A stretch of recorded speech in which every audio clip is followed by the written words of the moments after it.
Tuhan mengucap syukur padamu jika hari ini setiap daripada kami bisa belajar tentang kasih Tuhan terhadap hidup kami, bagaimana Engkau memanggil kami sahabat-sahabat-Mu Tuhan.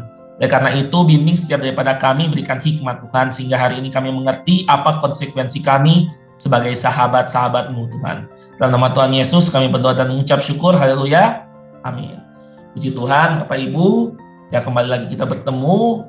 Ya hari ini kita akan membahas satu tema yang menarik sekali, tentang bagaimana kita ini menjadi sahabat Tuhan, apa konsekuensinya, seperti itu. Nah, yang menarik adalah ketika Yesus turun ke dunia menjadi sama dengan manusia, banyak hal yang Tuhan Yesus restorasi, banyak hal yang Tuhan Yesus ubah mindset-nya dari manusia-manusia yang ada di dunia.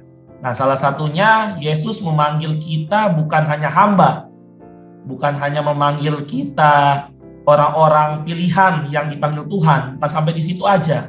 Tetapi Tuhan menyebut kita adalah sahabat. Nah, di sini yang menarik. Karena kalau kita melihat dalam Perjanjian Lama, berkali-kali kata yang keluar adalah hamba Allah atau hamba Tuhan. Sangat jarang, bahkan tidak ada, seingat saya, kalau Tuhan memanggil manusia itu sahabatnya. Tetapi waktu Yesus turun ke dunia, ini luar biasa sekali. Hal yang awalnya menjadi mindset yang lama itu berubah semua. Kalau kita lihat, hamba dengan tuannya itu tidak ada hubungan yang spesial. Seperti ada jarak. Hamba itu seperti hanya mengikut perintah aja, tanpa tahu keinginan tuannya. Tetapi di sini kita akan bahas bersama bahwa kita ini lebih dari sekedar hamba saja, tetapi kita adalah sahabat-sahabat Kristus itu sendiri. Haleluya. Oleh karena itu mari kita bersama buka dalam pembacaan kita di Yohanes 15 ayat 9 sampai dengan 17. Ayat 9. Seperti Bapa telah mengasihi aku, demikian juga aku telah mengasihi kamu. Tinggallah di dalam kasihku itu. Jikalau kamu menuruti perintahku, kamu akan tinggal di dalam kasihku. Seperti aku menuruti perintah Bapakku dan tinggal di dalam kasihnya. Semuanya itu kukatakan kepadamu supaya sukacitaku ada di dalam kamu dan sukacitamu menjadi penuh. Inilah perintahku, yaitu supaya kamu saling mengasihi seperti aku telah mengasihi kamu. Tidak ada kasih yang lebih besar daripada kasih seorang yang memberikan nyawanya untuk sahabat-sahabatnya. Kamu adalah sahabatku jikalau kamu berbuat apa yang kuperintahkan kepadamu. Aku tidak menyebut kamu lagi hamba, sebab hamba tidak tahu apa yang diperbuat oleh tuannya. Tetapi aku menyebut kamu sahabat, karena aku telah memberitahukan kepada kamu segala sesuatu yang kudengar dari Bapakku. Bukan kamu yang memilih aku, tetapi akulah memilih kamu. Dan aku telah menetapkan kamu supaya kamu pergi dan menghasilkan buah, dan buahmu itu tetap, supaya apa yang kamu minta kepada Bapa dalam namaku, diberikannya kepadamu. Ayat terakhir, inilah perintahku kepadamu, kasihilah seorang akan yang lain. Puji Tuhan. Nah, di sini saya akan share ada 2 poin menarik tentang konsekuensi kalau kita ini menjadi sahabat Tuhan. Nah, poin nomor pertama kita lihat bersama yaitu ayat yang ke-14. Kamu adalah sahabatku jikalau kamu berbuat apa yang kuperintahkan kepadamu. Nah, apa perintahnya? Kita lihat ke ayat 12. Inilah perintahku yaitu supaya kamu saling mengasihi seperti aku telah mengasihi kamu. Puji Tuhan. Jadi konsekuensi pertama waktu kita sudah dipanggil sebagai sahabat Tuhan, yaitu kita ini menerima kasih Tuhan, tetapi bukan stop sampai di situ, tetapi kita bagaimana menyalurkan kasih Tuhan itu kepada sesama. Haleluya. Jadi poin nomor 1, bagaimana kita ini dikasihi Tuhan, tetapi kita juga mengasihi orang lain sesama kita. Nah, banyak daripada kita terjebak di dalam setiap minggu kita datang ke ibadah, kita bagaimana kita mencari Tuhan dalam ibadah, kita mau menerima kasih Tuhan, mau menerima berkat Tuhan. Tetapi kita lupa, Bapak Ibu, kalau kita juga punya tugas sebagai sahabat Tuhan, yaitu kita ini mengasihi sesama kita. Bagaimana kita ini bisa saling menjaga kedamaian dengan sesama kita. Banyak daripada kita berpikir bahwa saya cukup datang ke gereja rajin, datang ke komsel rajin, saya terima kasih Tuhan, berkat Tuhan.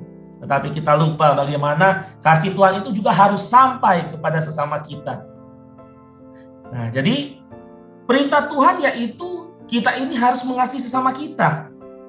Dan dikatakan, tidak ada kasih yang lebih besar daripada seorang yang memberikan nyawa untuk sahabat-sahabatnya.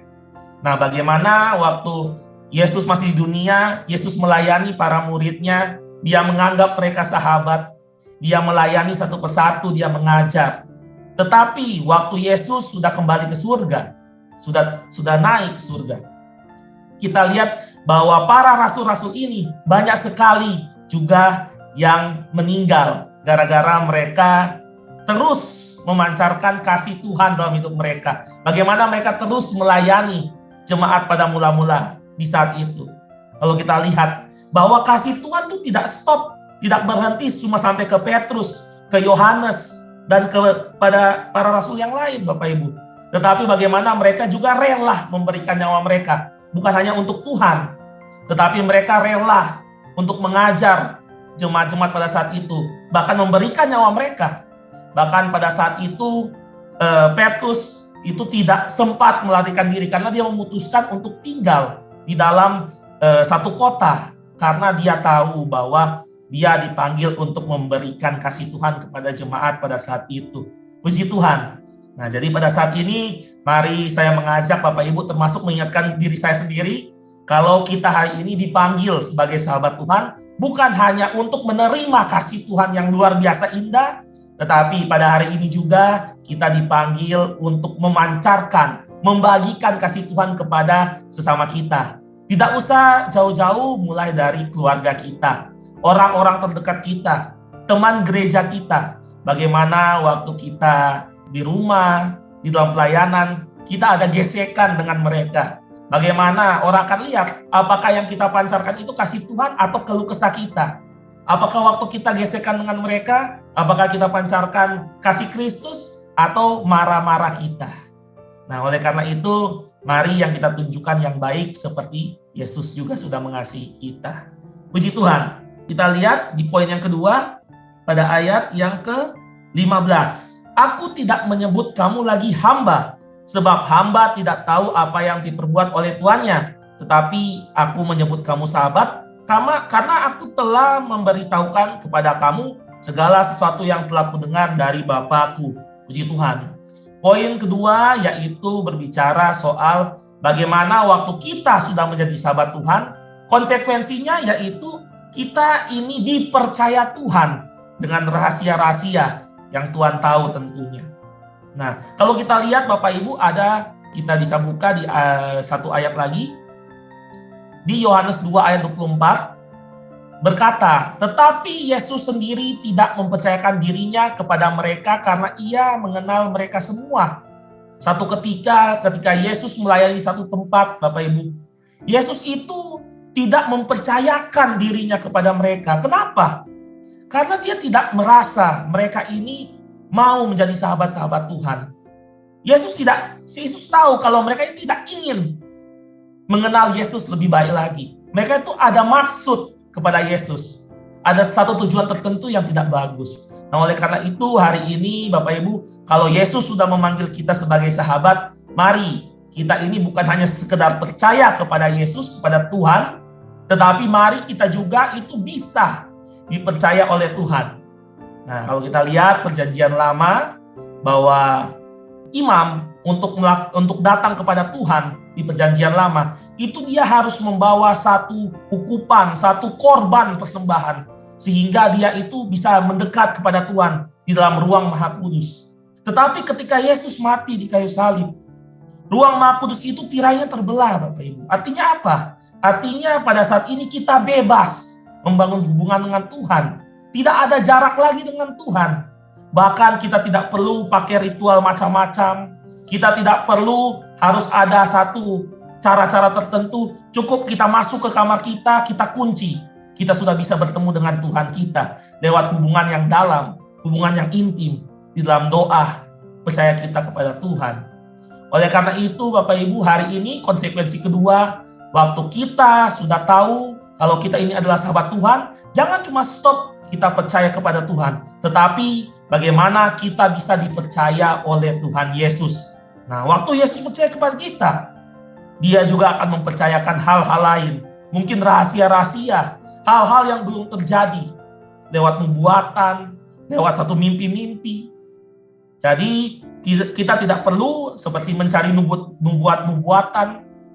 Kita tidak perlu sengaja untuk mencari mimpi. Tuhan, kenapa saya hari ini belum dapat mimpi? Teman saya sudah dapat mimpi. Jangan Bapak Ibu, tidak usah. Yang harus menjadi fokus kita adalah bagaimana kita membangun hubungan dengan Tuhan. Bagaimana kita semakin dekat, semakin hari, semakin dekat dengan Tuhan. Sehingga apapun yang ingin Tuhan sampaikan kepada kita, Tuhan bisa sampaikan dengan baik. Oleh karena itu, hari ini kita belajar 2 poin Bapak Ibu, bagaimana kita ini yang pertama konsekuensi sebagai sahabat Tuhan, yaitu bagaimana kita ini mengasihi Tuhan dan dikasihi Tuhan, serta memancarkan kasih itu kepada sesama kita. Dan yang kedua, bagaimana kita ini belajar untuk bisa dipercaya Tuhan.